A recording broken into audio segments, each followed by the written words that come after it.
This episode of Gators Breakdown is brought to you by MyBookie. MyBookie will match your first deposit by 50% all the way up to $1,000. Head to mybookie.ag and use promo code Gators to activate the offer. Bet, win, get paid at MyBookie. The Gators Breakdown podcast is ready to go.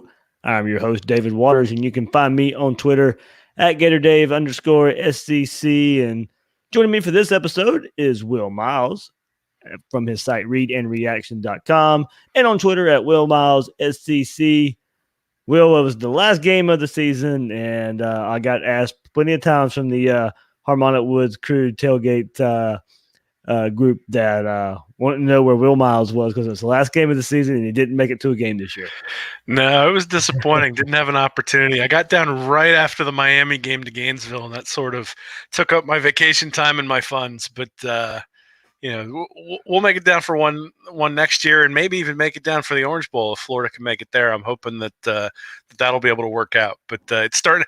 I told you. I think I told you via direct message yesterday that I know it's the off season now, or at least we're past the end of the season, because immediately after the Florida State game, it was snowing up here, and I was arguing about recruiting. So pretty much that's the next 6 months. Yeah, absolutely. Good time at the tailgate. It was the season finale, and it was good that it was a night game. We had you've been to the tailgate before, so it was loud music and a laser show all the way up till about 6:15. So fun time had by all that crew there at 5 o'clock in the morning for a night game. So it was a good time had. I'm glad everybody who got to stop by, say hello. This season as well, not just for that game, but the entire season as well. And it was a lot of fun. Mayor puts on a good show there. So at the Harmonic Woods tailgate. So good shout out to those guys here at the beginning of this episode for another great season of tailgating. And Will, you pair that up with a football game, it doesn't get any better. No, I mean, like you said, I've been to that tailgate. It's an awful lot of fun. And then, you get to scream with 90,000 of your best friends there in the stadium. And when it's Florida State and Florida's putting them away like they are in the swamp, hasn't happened in a decade there in Gainesville, and was able to put it away and put it away early. And that's sort of, I think, what we wanted to see. As we said, if they step on their throat early, Florida State won't really have a shot. And that's what happened in the game.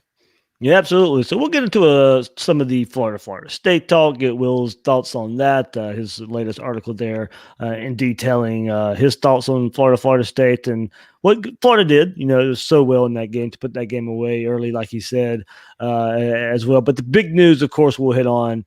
The main theme of this episode is on Sunday, Feleipe Franks announcing that he will be leaving the University of Florida. But before we get there, remember you can find Gators Breakdown on news4jax.com/Gators Breakdown. You'll find all the Gators Breakdown episodes there and News4Jax's coverage of the Gators. Also listen and subscribe on Apple Podcasts, Google Podcasts, Stitcher, Spotify, YouTube.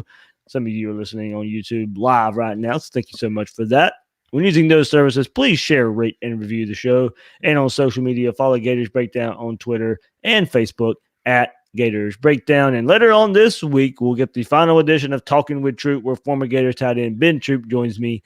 We'll get his thoughts on Florida State and the Gators moving forward under Dan Mullen. So, as I mentioned, Will, it's been an emotional couple of days for Gator fans here. Dating back to Saturday versus Florida State, it being the last game of the season. We said goodbye to many of the seniors playing in their last game in the swamp. And then on Sunday, we get a message from quarterback Feleipe Franks announcing that he's leaving Florida. And, of course, nice heartfelt message there from Franks. And it read, Gator Nation, it has been my dream to play at the University of Florida, to play for a top program and contribute to winning games. And I've been so fortunate to meet as many amazing people as I have being here, coaches, players, and fans as well. My heart will always be part of the Gator family. Coach Mullen and Coach Johnson have meant so much to me, and I want to thank both of them for putting their trust in me. I also want to thank Mr. Jeremy Foley and Mr. Scott Strickland as well, as everybody inside the football facility has always had my back no matter what. My heart is heavy. There will be a lot that is missed. I plan on exploring my options of entering the NFL draft or playing my final year elsewhere. Thank you, everybody, for believing in me, especially all my teammates I've played with here. Once a Gator, always a Gator. And so that this thing will unfortunately to be the most likely outcome once he went down versus Kentucky and Kyle Trask came in and played so well. Nick De La Torre, yourself, and I kind of discussed this whole situation a couple weeks ago, and he wasn't going to be able to take part in spring practice due to injury, so it would have been tough to see him as the starter next season. I don't blame him one bit for wanting to explore his options here.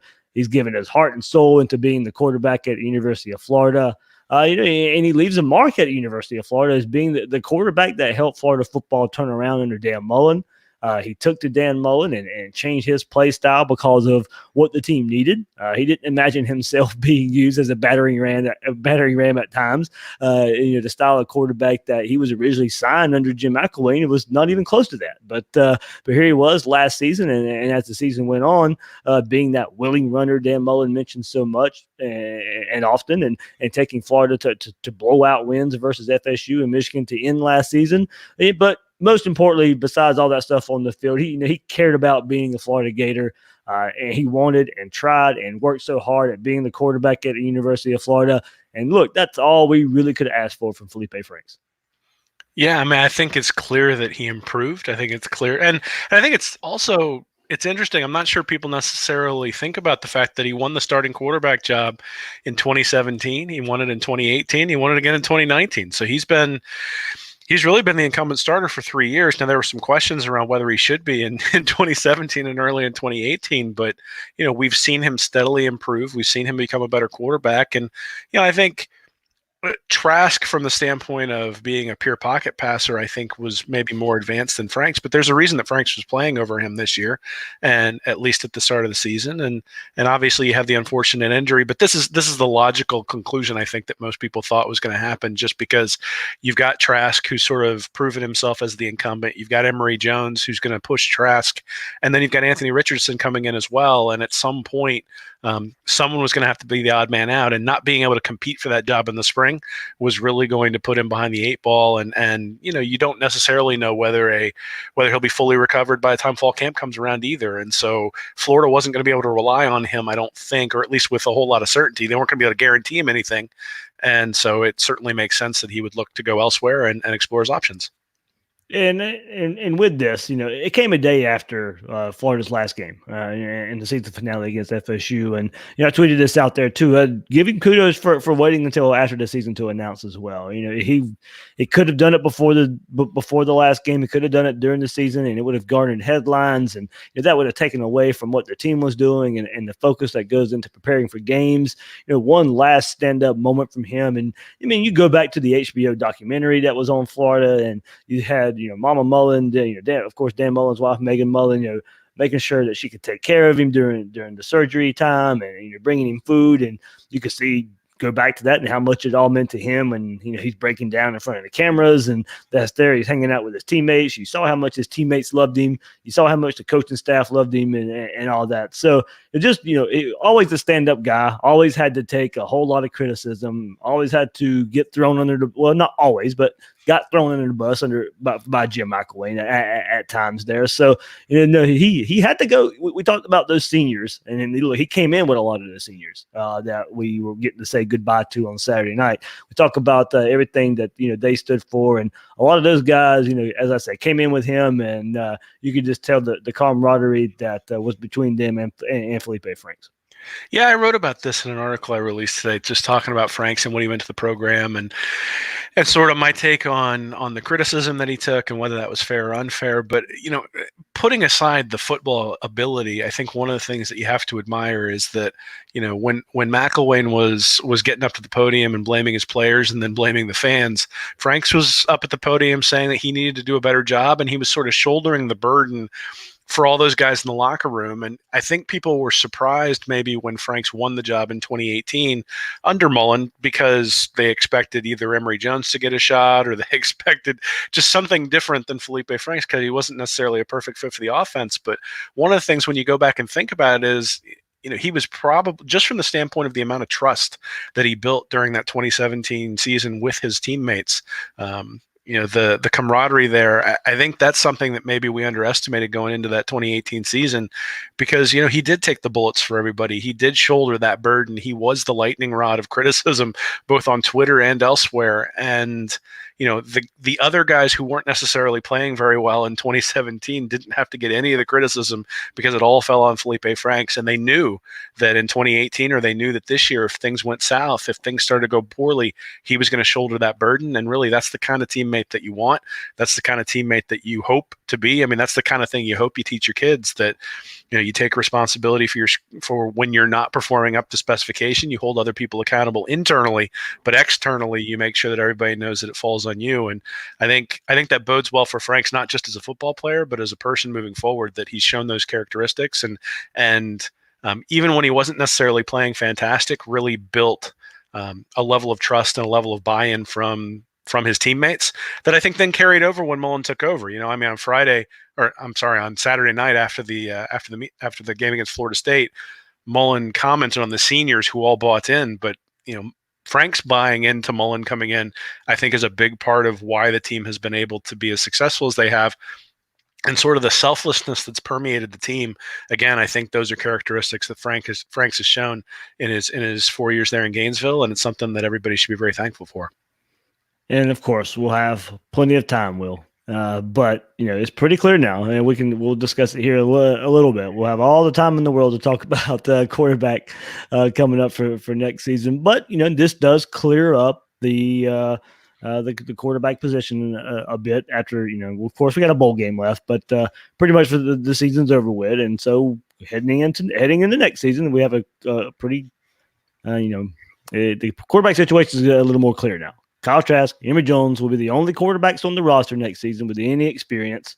If Kyle Trask is the guy next season, and everyone wonder what that means, everybody kind of wonders what that means for Emory Jones and his future at Florida. If he's not named starter, does he also transfer? I mean, as I said a couple weeks ago, I don't see why, as you're almost surely the guy in 2021.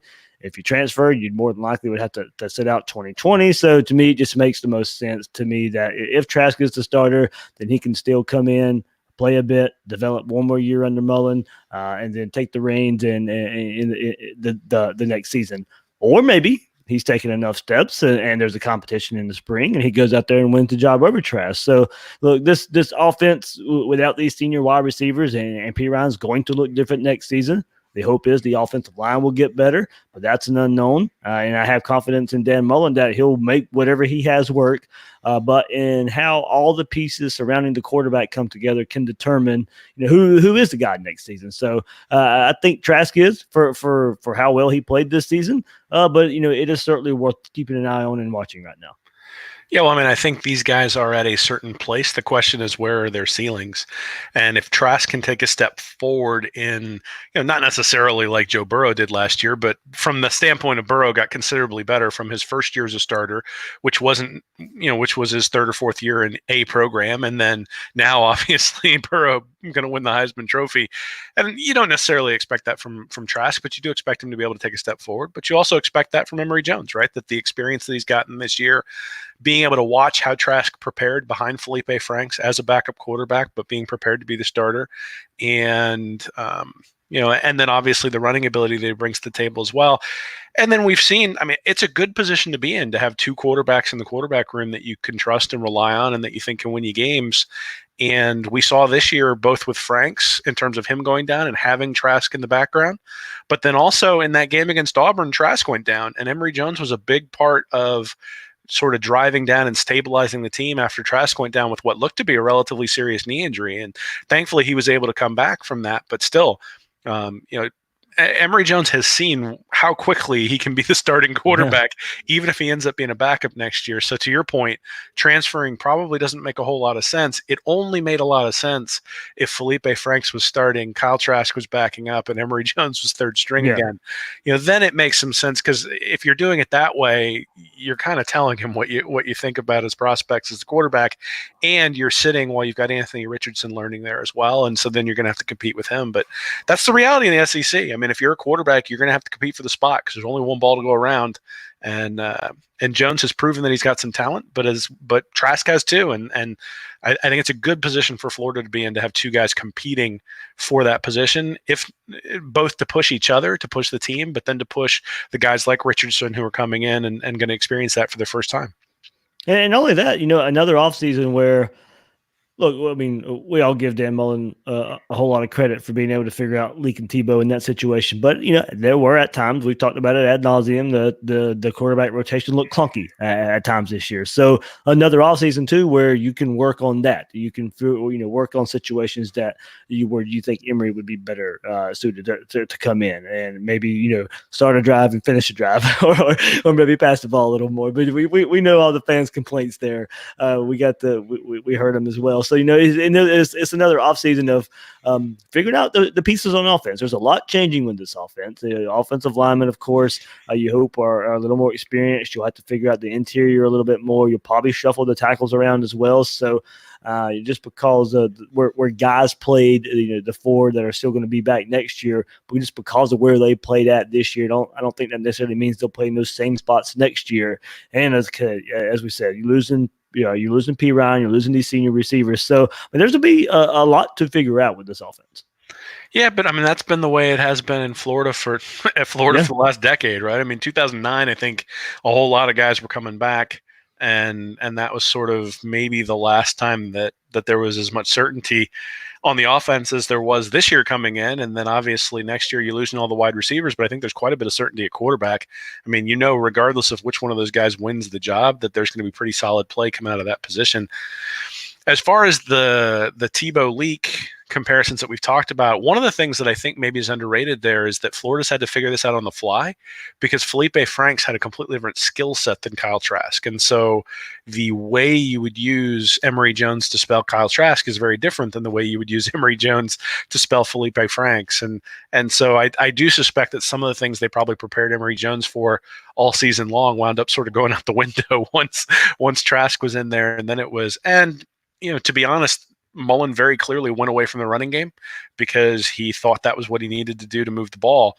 It'll be really interesting to see what happens on the offensive line over the next month before the bowl game and see whether that means that they can incorporate Emory Jones in a bigger way. I mean, one of the things I think we were sort of waiting for all year, and they did it against Florida State a little bit, but was the fake run from the quarterback and then lofting it up over the linebackers when they come up. And they did try it against Florida State and missed Tony, but you can't do that on 3rd and 9. No. Like you could, it's got to be like 2nd and 1, and then you have the ability to do that sort of thing. And there weren't a whole lot of 2nd and 1s in Gainesville this year because of it. And so I think some of those things limited what Florida was able to do with Emory Jones. And I suspect that the offensive line is going to take a significant step forward over the next month. But certainly when we talk about having a full spring camp, a full fall camp for those guys to gel together, I think we can expect them to be better too. Yeah, a lot of updates this episode too, of course. Feleipe Franks wasn't the only player on Sunday to announce that he will be leaving the University of Florida. Tight end Lucas Krull also transferring. And look, at the tight end position, you had the emergence of Kyle Pitts as being the receiver style of tight end. And with the struggles of the offensive line, it didn't really matter if you had a blocking style tight end with, Kamori Gamble, Dante Lang out there, or, those guys not out there most of the time just because of the style of the offense that was being played out there. So the next season, you expect Keon Zipper to get more time as well. So, going back to Krull, he brought so much energy to the team. Really enjoyed being a Gator. Always one of the first ones out of the tunnel. Always, big time jumping around, Gator chomping. And so, and look, leave some great memories. The throwback pass versus LSU last year to Franks last season, and then again this season versus Auburn to Trask to pick up an important first down late in that game. So, Will, the tight end position has numbers here. We'll be bringing in more next cycle as well. So, hopefully Krull can go out there and find some success. Yeah, I mean, I think Krull, one of the things is because of his physical attributes and because of his limited time playing football, really, he was a little bit of a duplicate when it came to Kyle Pitts. I mean, once Kyle Pitts stepped up, a lot of the things that they maybe would ask Krull to do were going to be duplicates. He wasn't necessarily doing something considerably different than what Kyle Pitts was doing out on the field. And so that meant that means he's going to be behind him, right? And I'm not going to begrudge anyone going out and finding another opportunity someplace else if they can get full levels of playing time, especially as a graduate transfer, just because, we've seen what happened. I mean, Franks is a great example, right? I mean, you go out there, you give your heart and soul to the team, and you end up with an injury that is terrible, but at the same time does end up costing you your starting job. And the same thing could happen to Krull if he goes out there. So, you're healthy. You transfer to a place where you can get more playing time, and you wish him the best of luck, because he has been a part of some significant moments over the last couple of years. You mentioned the throwback pass. It was good to see him get a catch against Florida State. Mm-hmm. And I think some of the dirty work that he was asked to do that maybe wasn't his bread and butter. I think he is going to prove next year that he's a little bit more of a catching threat wherever he ends up, and that's not necessarily something that Florida used him at. Florida used him a lot more to do the dirty work while freeing up Pitts to go out and run the routes, and I can understand why a guy who fancies himself a pass catcher would want to find a different opportunity. In the day after beating Florida State, Florida got some good news. Sunday was a busy day, Will. So the staff landed some commitments in front of some brothers here. And in 2020, 4-star defensive back Ethan Pouncey and Texas Longhorns wide receiver Jordan Pouncey, the brothers here, they came off a visit to the University of Florida over the weekend. And then ended up committing to the Gators.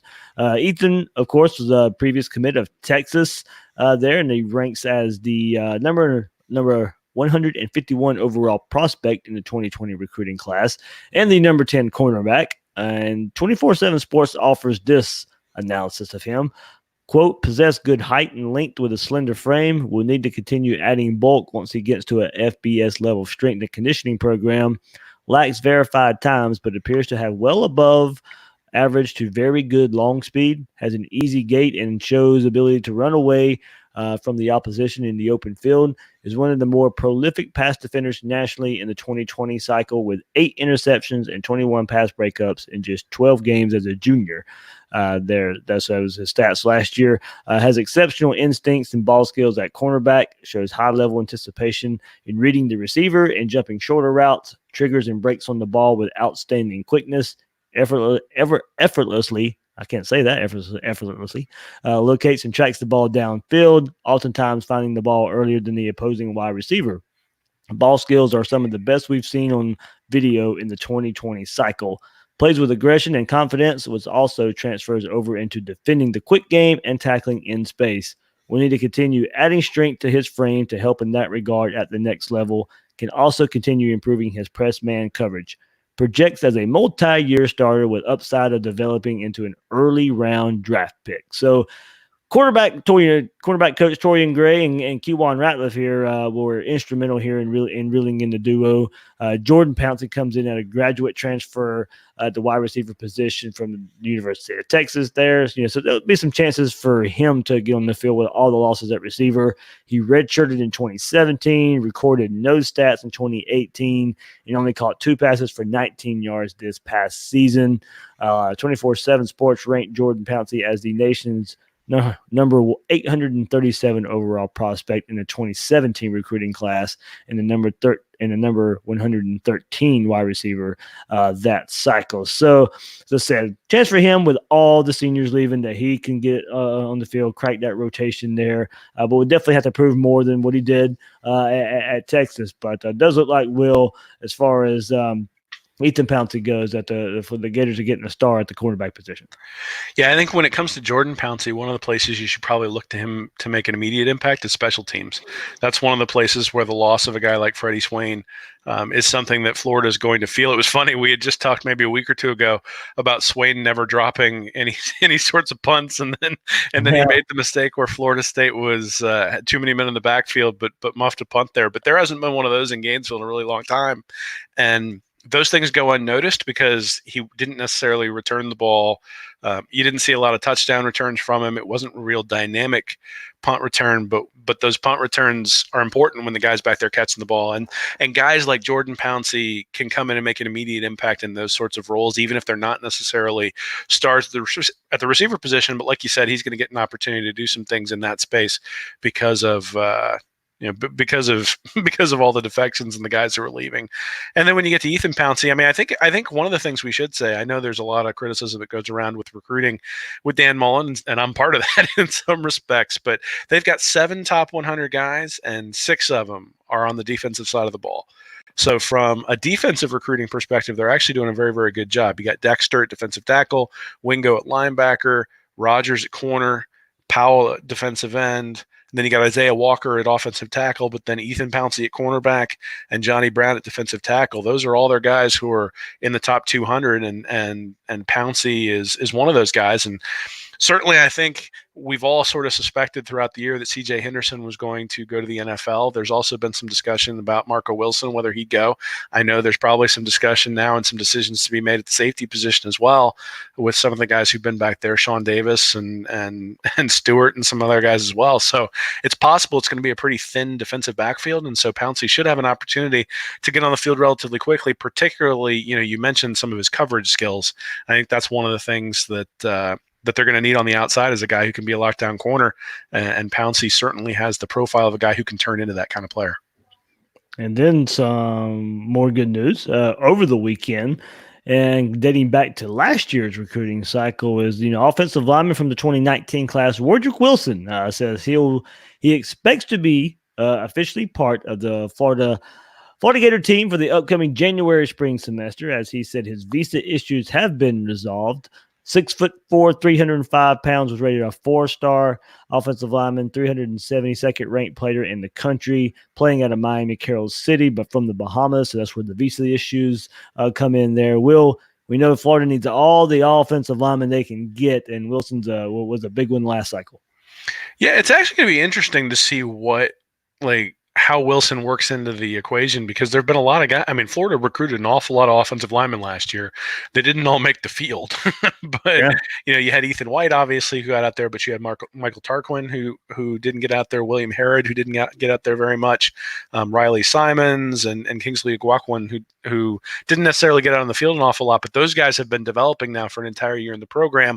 Wardrick Wilson, obviously, a little bit behind those guys, but has the ability to redshirt and develop and sort of become more depth. And with all the offensive linemen they signed last year, it may turn out that we look back and say, hey, having that visa issue, obviously you never want anybody to have that sort of issue, but having that visa issue maybe wasn't a huge deal, because it sort of spaces out some of those offensive linemen that they signed last year. And I think that's one of the things we've sort of seen in the initial stages of Mullen here at Florida, is that he's struggled with having unbalanced departures each year, right? That this year the offensive line was pretty much all brand new because of all the guys who left, and then next year he's going to have the same issue at the wide receiver position.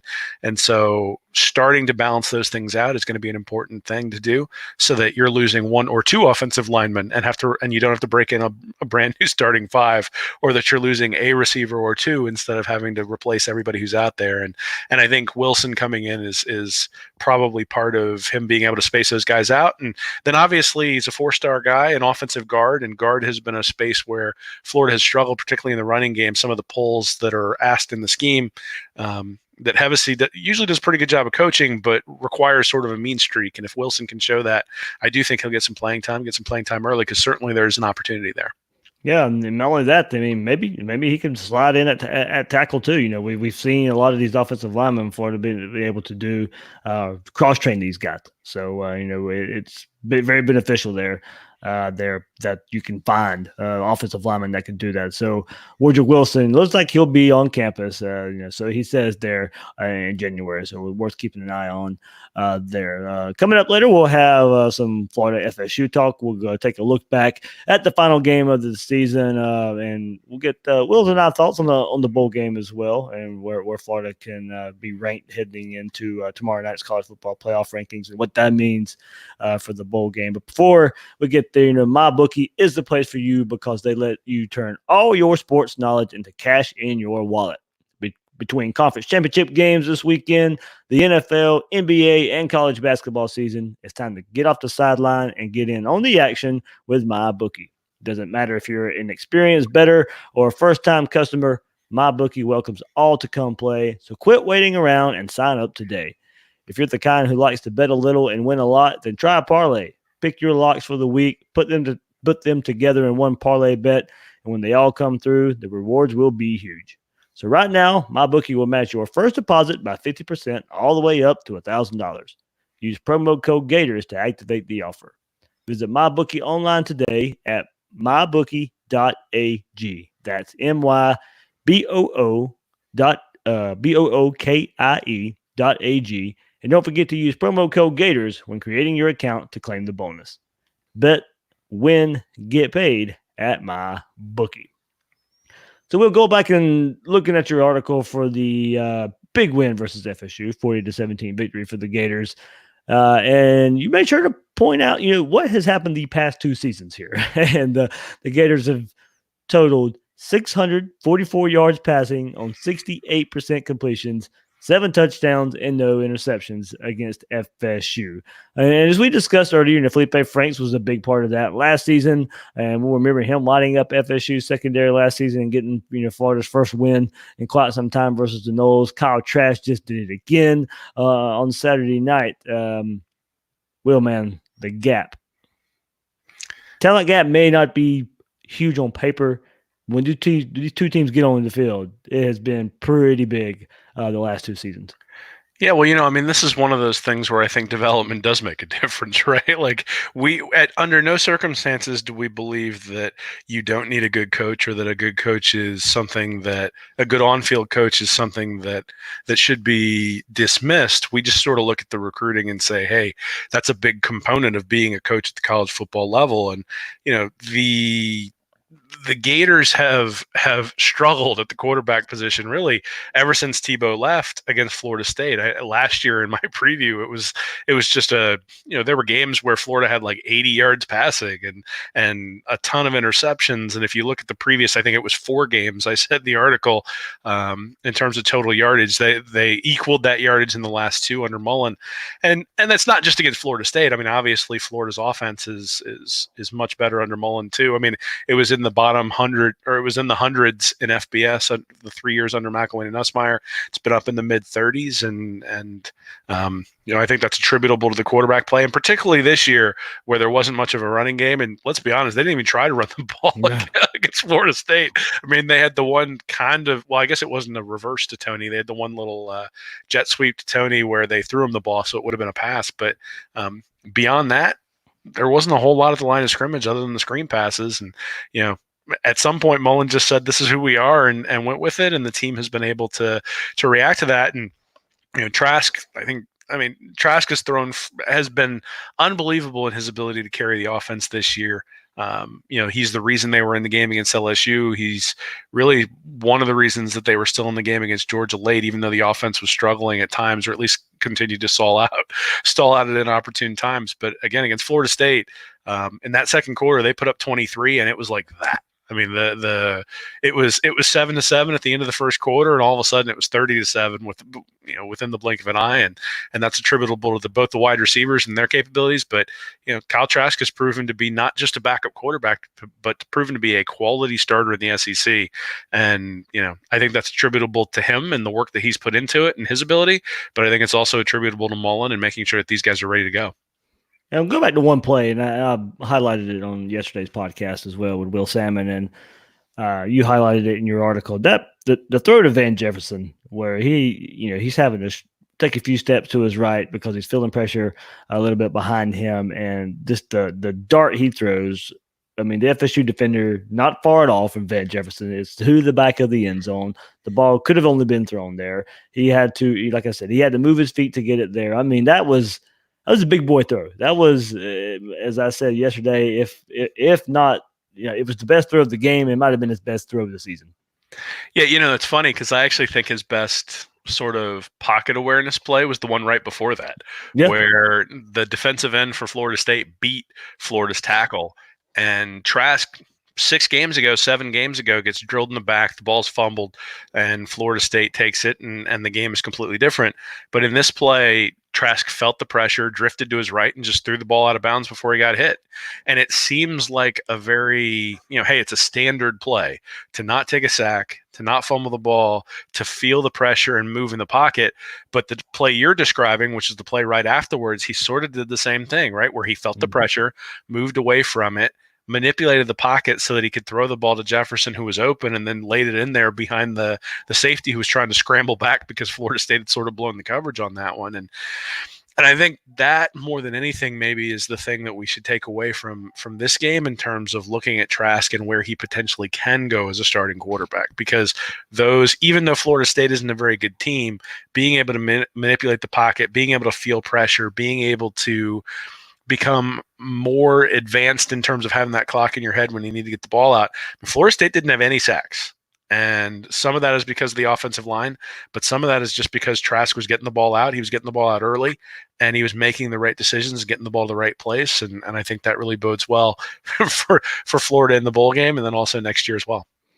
Yeah, definitely everybody needs to go check out Will's article at Read and Reaction, because you give kudos, Will, to a player that hasn't necessarily been talked about a whole lot on the defensive side of the ball, and Zachary Carter. And not only this game, but I mean his production late in the season, these last few games. He lines up outside, he lines up inside in the defense that won't, really have a problem finding an edge outside pass rusher. We've seen it 2 years now where Grantham has no problem, finding that type of person.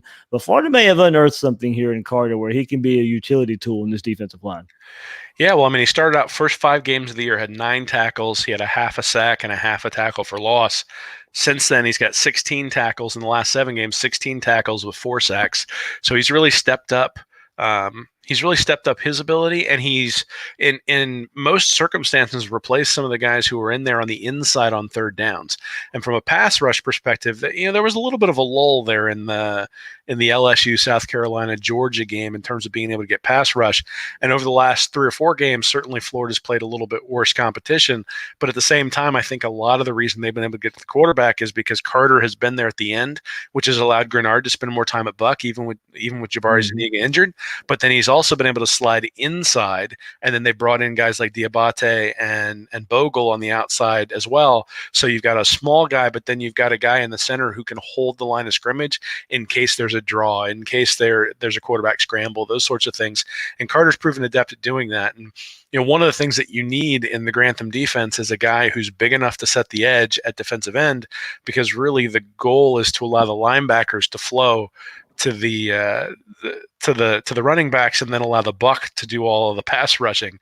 And if you get pass rush out of the guy who's lining up at end or the guy's lining up at tackle, that's really just sort of an added bonus. So to see that sort of pass rush coming from Carter, I think bodes well, particularly like you said, if they can find somebody at the buck, or if Diabate plays the buck next year, really sort of free him up to be the disruptive force. And I mean, I'm not sure anybody's going to be able to replace Grenard, because Grenard's been pretty special this year.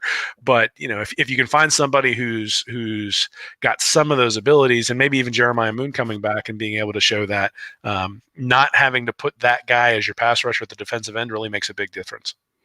Yeah, absolutely. And Will, the last thing I'll highlight in your article here before we wrap up the episode, I'll have a few stats here to end the season, with how Florida ended the season, some total season stats here. But you made a case, and a strong case, and you don't have to twist me to Gator fans' arms here, of making the case for Florida to be ranked ahead of Alabama when tomorrow, most people will listen to this on Tuesday, but when the next college football playoff rankings come out.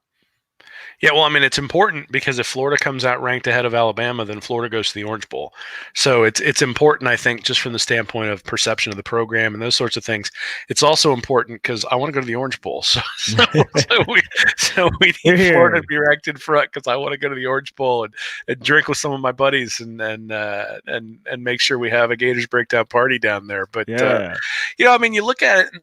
Yeah, people are going to criticize Florida for Miami and Florida State. They're out of conference opponents, not necessarily being that great this year.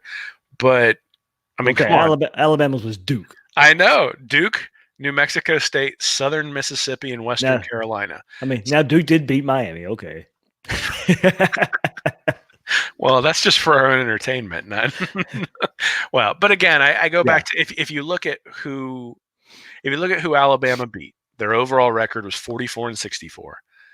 Obviously, their best win was Texas A&M, Mm-hmm. a 7-5 team that I would say earned that 7-5 record. They weren't necessarily that great. I know early in the year we talked about Kellen Mond, and during the offseason talked about Kellen Mond and whether he was like a top 3 quarterback in the conference. It turned out it wasn't even close. So really, you look at it, and they had 2 opportunities to win games against quality teams. They lost to LSU at home, and then they lost to Auburn on the road. So the losses were against teams that were 21-3, and the wins were against teams that were 44-64. Now, if you look at Florida's ledger, they had wins. If you take out the FCS games, they had wins against teams that were 48-48, so 500 versus a 40% winning percentage for Alabama.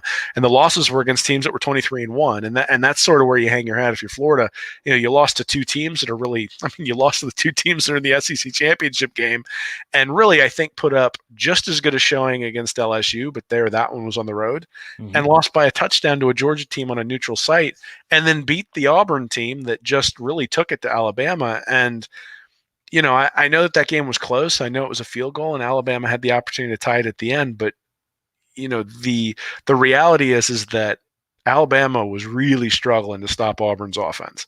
And granted, the pick sixes and those sorts of things, I think, made that game something that swung it in Auburn's favor. But those things count, right? And if you look at Florida's win over Auburn, it's not as if Florida didn't have any turnovers. I mean, he had Kyle Trask in his first real trial by fire there getting sacked, and he had 3 fumbles, and then there was the fumble by Pierce when he got hit real hard and got knocked out of the game. So 4 turnovers against Auburn, and they still won 23-16, and it wasn't even really that close. So, I look at it and I say head-to-head has to count for something. I mean, there are some people talking about Auburn jumping over Florida, and I'm like, well, wait, they lost 3 games. Yeah. And, I mean, granted, they beat Oregon, but Florida shut them down. I don't know how you can, and that wasn't one of those games where it's like, well, if that game had been played in Jordan-Hare, Auburn wins the game. I don't think that's true. I think Florida still wins that game if they play it in Jordan-Hare. Now, obviously, the Auburn-Alabama rivalry sort of revs things up, and maybe that, and then obviously Alabama also lost their quarterback, and so it was Mac Jones' first start, first start against a quality opponent. But again, that's all part of it, right? I mean, it's not as if Florida played Auburn with their starting quarterback. There you go. Yep.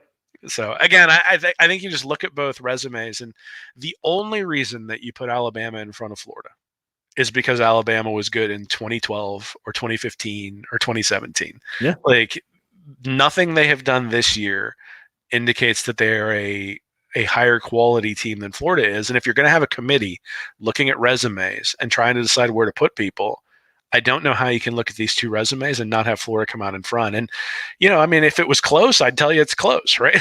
Yeah.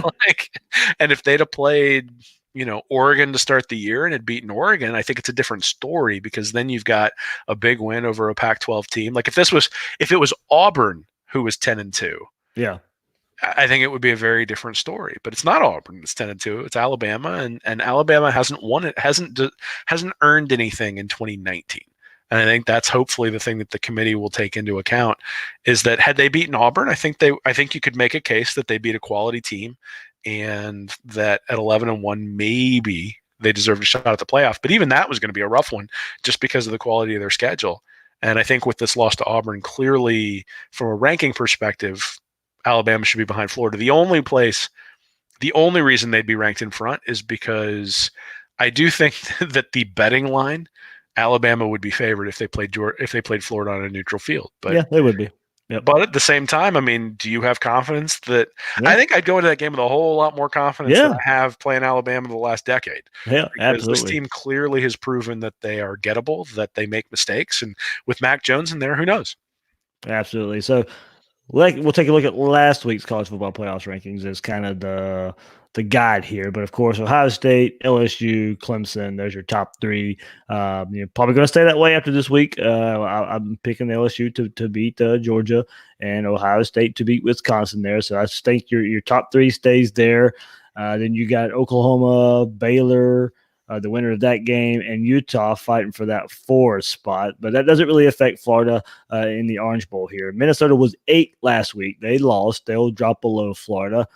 So basically, Baylor Penn State's the tricky team that could ruin Florida's chances at a Rose Bowl if they don't get the Rose Bowl. I think they'll get the Rose Bowl since Ohio State is going to represent the Big Ten in the college football playoff. They'll take the next highest ranked team. That would be Penn State. Wisconsin will probably jump Florida after beating Minnesota last week, but they'll get slacked by Ohio State, fall right back below Florida there. So, the Orange Bowl will have to take the higher ranked Big Ten or SEC team. So that's why I think Penn State going to the Rose Bowl will help Florida, because that will leave Florida as the higher ranked Big Ten or SEC team to take on an ACC team that the Orange Bowl is contracted to take.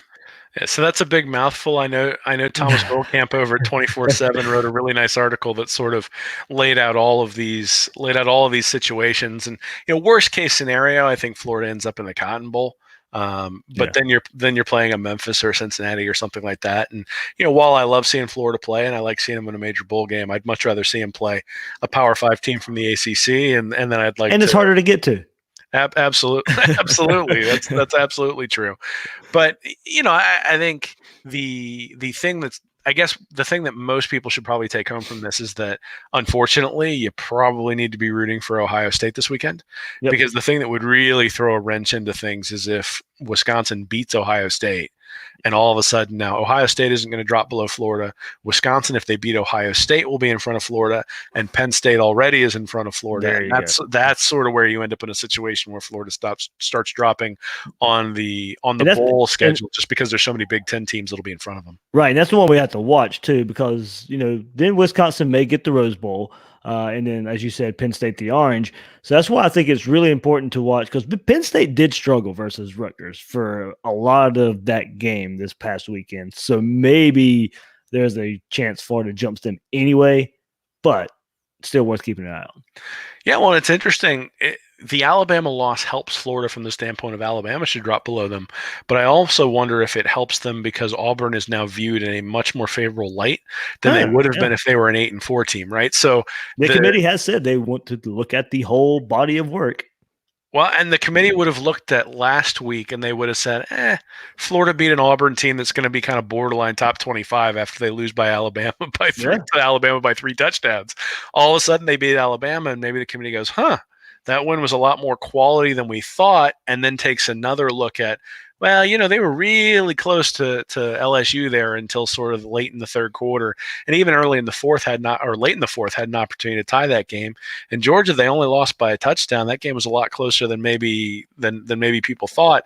I can see somebody making a case to move them, but I think they're going to be loath to put them in front of Penn State. I really think that the reality is that, as hard as it's going to be, because I hate them, I think I'm going to have to root for Ohio State this weekend, just because the Wisconsin win would really put the monkey wrench into things. I don't think you can rely on the committee dropping Penn State. I think they're going to be pretty consistent in terms of having them up above Florida. And so, got to root for the Buckeyes this weekend and hold our nose while we're doing it.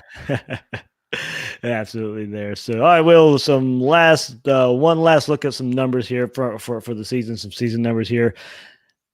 Dan Mullen is the first head coach in program history to win 10 games in each of his first 2 seasons.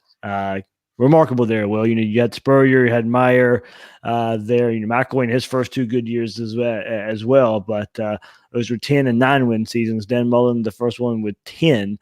The 10 wins in his first 2 seasons.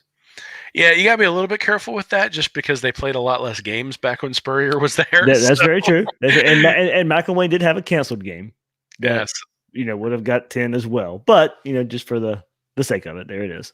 Absolutely. I mean, it happened, right? I mean, it's a significant thing, especially considering sort of the inconsistency that Florida had shown under Muschamp and under McElwain as well. I think next year is really going to be the place where you can look at it. If Florida puts 9 or 10 wins on the board again next year, then it's a considerable step forward, because they had a couple of good years under Muschamp, and then bam, you have that 4-8 season. You have a couple of good years under McElwain, and then bam, that 4-7 season. So next year, and I know David Wonderlick over at Gator Country has done some work where he's looked at sort of the third year step back for some of these coaches, where the attrition of the next to last recruiting class and then the transition class when they come in, and a lot of those guys sort of not sticking with the program or not developing the way you might like because it's put together so quickly, really has an impact in that third season. So we'll see. I think Mullen's going to obviously have to do a good job next year. I have confidence he will.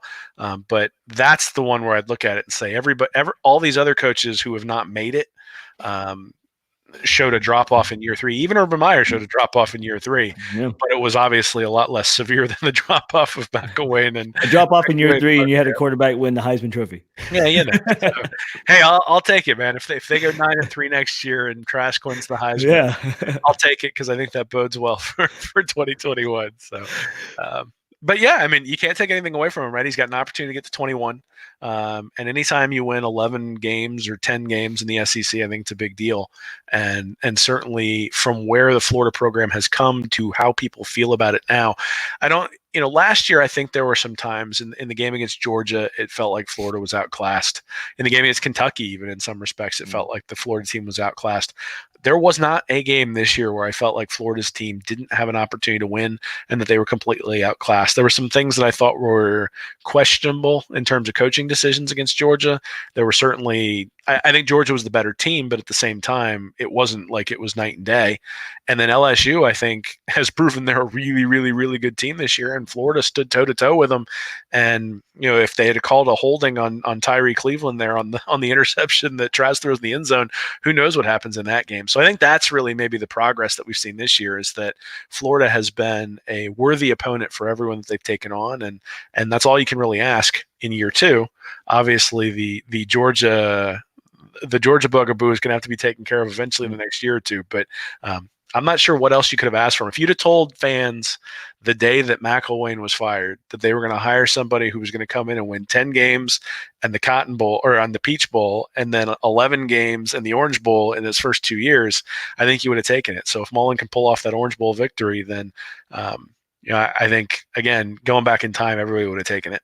Absolutely. Yeah, I'm glad that you brought that up with the close games with LSU and Georgia and what that meant as far as telling what kind of team this was. But heck, I remember going into the preseason and asking fans, what they wanted to see as far as a step forward this year. And it was beating the teams you're supposed to beat. Well, Florida did that, and Florida did it in a lot of fashion at some points. I know it was the slow start versus Miami and the comeback win versus Kentucky, but then you had you blew out Missouri and Vanderbilt, teams that you were kind of worried about because you didn't know how the team would respond after the Georgia games. There's the big win versus Auburn. So the games that you were supposed to win, you won. Yeah, I think that really is maybe the return of the Gator standard, at least the first part of it, is that you shouldn't be eking out, 10-9 wins over Vanderbilt on an Austin Hardin field goal. You shouldn't be struggling with Missouri every time you go to Columbia. Like, people shouldn't be concerned about that 11 a.m. kickoff. The game ought to be at 11 a.m. because everybody knows it's going to be a 42-6 slaughter, right? Right. And that, I think, is what we're getting back to with Mullen. Is it completely there yet? No, it's not. But I think the fact that that's the expectation, I can remember going to Florida in 2000, 2001, and those last couple of years with Spurrier. I mean, you didn't even watch when they were playing South Carolina if you weren't going to the stadium, because it was 42-0 by the end of the second quarter, and Mullen has brought that back in some capacity, and I think, again, that's the first. I mean, I guess the first step was the offense being fun again. Yep. The second step is taking care of the opponents that you're supposed to take care of. And then the third step is competing with the big boys. And that's really sort of the next step he's going to have to take. We're not there yet, but I think this year was a step in that positive direction, certainly. And parts of that process, the Gators had 7 300-yard plus passing games in a season, the most since 2001, when they accomplished that 8 times. Trask threw for 275 plus yards for the 5th time against FSU. And that became the first Gator to do that in a season since Tim Tebow did that in 2007. 11 games of 250 plus passing yards for the first time since 2001, when the Gators threw for 250 plus in all 12 games there. So big time there for just the passing game as a whole. Florida had 400 plus yards of total offense in 10 of its last 15 games, and 12 times in Mullen's 23 game tenure as a head coach. 10 of the last 15 there of over 400 yards. Florida's outscoring its opponents 230 to 79 in the second half this year, including outscoring teams 119 to 29 in the fourth quarter. And lastly, the Gators defense only allowed 33 points at home all season long, Will, an average of 5.5 in 6 games. Only 3 touchdowns the home crowd got to see opponents score this season, Will, in the Swamp. Auburn with 1, FSU with 2. I mean, hey, look, there was another step that we talked about this team needed to take. Florida went undefeated at home this year. Yeah, absolutely. I mean, protecting the Swamp is a big part of it. And I think one of the things that's going to earn them the Orange Bowl bid, I hope, is that the losses that they incurred were against very good teams and it was away from home. And I think that's one of the differentiators when you look at Alabama is that Alabama didn't take care of themselves at home. Even though it was to a good LSU team, they still got beat, and that game wasn't particularly close. The score is a lot closer than the actual game was. But, you go back to Trask, I look at it. So his quarterback rating for the year was 159.2. So that's borderline elite at a passing level. I mean, Tim Tebow was up around 170 for his career. You're sitting there at 160 for Trask. Very, very, very good through the air. Yards above replacement, the stat I've come up with to try to describe quarterbacks, has him at 0.28, so well above average, better than Feleipe Franks last year. And again, when you consider the limited success that they had in the run game, I think that really speaks well to Trask and his abilities and potential for next year. Well, man. I mean, of course, you and I we'll still have some episodes every week coming up. But this was our last time getting to get together 2 days after a game here. And look, we'll get together next week on Sunday. Will and I will get together right after the Florida gets a bowl game announced. There, so we'll jump on here and give our thoughts of where Florida gets placed in the bowl selection process. Hopefully, it's one of those New Year's Six games, and hopefully, it's the Orange Bowl, like we said. But I think there's only really 3 options here for Florida, the way you're looking at it: orange, cotton, or citrus. Really, about the only 3 options for the Gators here. So, orange versus an ACC. You're looking at versus Memphis, maybe Boise State, maybe Cincinnati there in the cotton, and then, of course, versus a Big Ten team in the citrus. But, Will, man, it's been another fun season, man. Absolutely. I mean, you look up and you just wonder where it went, right? Like, I mean, it's week after week after week, and you feel like you're busy because you're always trying to break down film or try to understand what's going on with the team and interacting with the fans. And really, thank you everybody for interacting with us this year. But you wonder where it goes, and it just one more season in the books, and certainly a successful one this year. So it's been an awful lot of fun. But like you said, we're not going anywhere. We'll be talking about the Bulls next week, and then the early signing day is on my 15th wedding anniversary. So we're gonna have to do something a little bit early so I don't end up with a divorce. And before we know it, we'll be at signing day in February and talking about the quarterbacks in the spring battle and all that sort of stuff. So there's always something that's going to keep you entertained when it comes to this team. So yeah, I mean, one more in the books. It's been a fantastic season, but I'm looking forward to what they can do in the bowl game and breaking that down too. There's never a dull moment. So, always plenty to talk about with these Florida Gators. Will, what you got coming up this week? Reading reaction, and then probably like me, going to be dialing it down just a little bit coming up. Little bit, but there's some recruiting stuff that needs to be done. There has been. So last year there was an awful lot of recruiting talk in season. This year, I haven't had near as much, just because we've said our piece about where things need to go, but at the same time, I think it's important to let people know where Florida is and where they can expect them to end up, and sort of what to expect if they hit their targets and what to expect if they don't. So going to be looking at that in the next week or so, and probably some recaps in terms of what I've seen on the offensive and defensive side of the ball last year. Last year, I spent an awful lot of time breaking down Franks' throws, and I think I'll probably go back and do that with Trask too. So, going to be a lot of different things going on, and certainly want to make sure that we stay engaged and that people have an opportunity to read stuff about this team, because it's a lot of fun. One thing about looking at the film review of Kyle Trask, a lot more throws. It's going to take a little while. Well, that's where shout out to Lip Gator. That guy puts up like 15-minute splices on the offensive and defensive plays, so you can see every offensive play in about like 12 minutes of each game. So it helps out when you're doing charting and things like that, because only takes you 12 minutes to get through a 3-hour game. So so thanks to him, and certainly go support him on Patreon if you get the opportunity. Absolutely does great work there, and getting those condensed versions down out there on YouTube, and as Will said, letting us rewatch a game pretty quickly. So that's Will Miles. You can find him at his site readandreaction.com and on Twitter at Will Miles SEC. I'm the host of Gators Breakdown, David Waters. You can find me on Twitter at GatorDave_SEC. Guys and girls out there, thanks for listening to this episode of Gators Breakdown.